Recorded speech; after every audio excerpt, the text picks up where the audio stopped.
তাহলে বন্ধুরা আমরা এখন সারাদিন কাম করছি, কাম টাম করে এখন যাবো আমরা মার্কেটে, মানে বাজারে, বাজার টাজারে এই আড্ডা মারা বড়া খাওয়া নিয়ে যাবো। আর ওই যে একজন পলাইলো, আর ওই যে কে কে যে তেল নিতেছে, ওই যে কে সাধন গাজন করে বাড়াইলো, এই যে ভাই বাড়াইলো।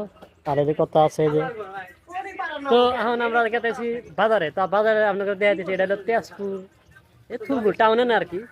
তো যাই হোক আমরা এখন মেলা করলাম বাজারে, তো গেতেছি আমরা সব দেখতেছি।